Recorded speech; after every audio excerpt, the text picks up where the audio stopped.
A new report from the United Nations is painting a grim portrait of the state of our planet. According to their global assessment report, there has been a 100% increase in greenhouse gas emissions since 1980. Up to 1 million of the world's species are threatened with extinction, and the human species itself is suffering.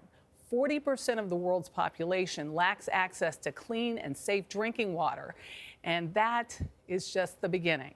Here to discuss the report and its implications is Jeffrey Kluger, editor-at-large at Time magazine. Jeffrey, good morning. Good morning.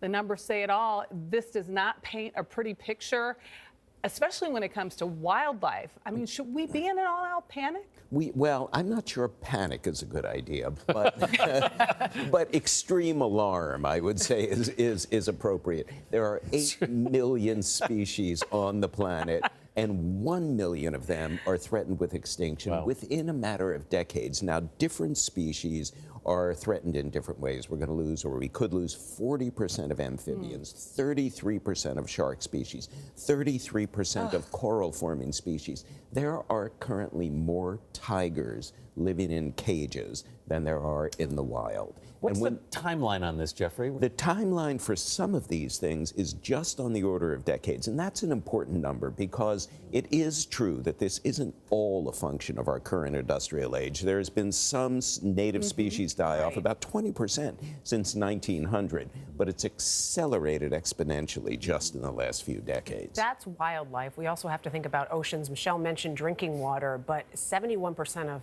Earth is covered by water. And that's really scary. The most alarming number to me was that each year 400 million tons of heavy metals, toxic sludge, and fertilizer runoff pours right into the ocean. As you said, plastic production has increased 100-fold. That has contributed to the great garbage patch in the Pacific Ocean, which is 3 times the square mileage of France. And that plastic gets into fish and then gets into us, and the fish themselves.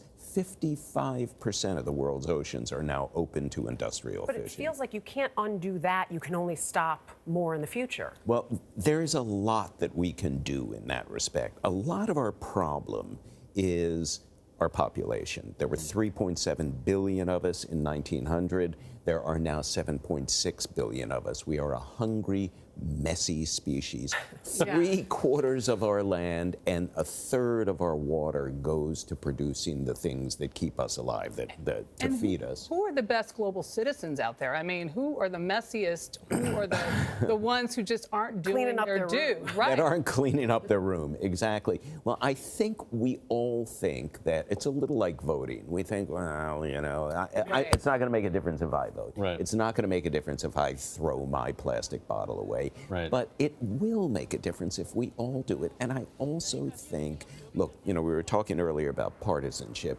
It is not partisan to say that we can't be doing willfully destructive things like leaving the Paris Climate Accords. If we can't lean on our current leaders to fix those kinds of problems, then we need new leaders. One of the most alarming things about this, Jeffrey, though, is that we haven't really even begun to attack this. No, we haven't. And this is, and again, it's a slow motion catastrophe. When 9/11 happened, we were hit fast, we were hit hard, and we mobilized because we get that the threat was this could happen tomorrow afternoon at a shopping mall. So we moved. But when you tell people, this is going to happen, it's going to happen over the course of decades, and you're going to hurt your grandchildren, people say, yeah, I got work to do. It's why you see so many young kids, Right. children, They're but very kids, teenagers getting very proactive about it. Yeah. No, I know my kids are alarmed about it. Yeah. For sure. Yeah. And we've done it before. The ozone layer, we have with patched the up. ozone layer. Hairspray, everybody used to talk about. Look, I noticed right before I came on, I saw you doing something on the Apollo 11. We are in the 50th anniversary era now of the Apollo programs.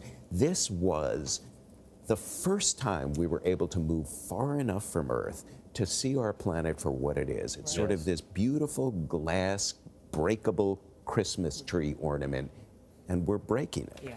All right. Jeffrey Kluger, always enlightening. Thanks, Jeffrey. Thank you so much.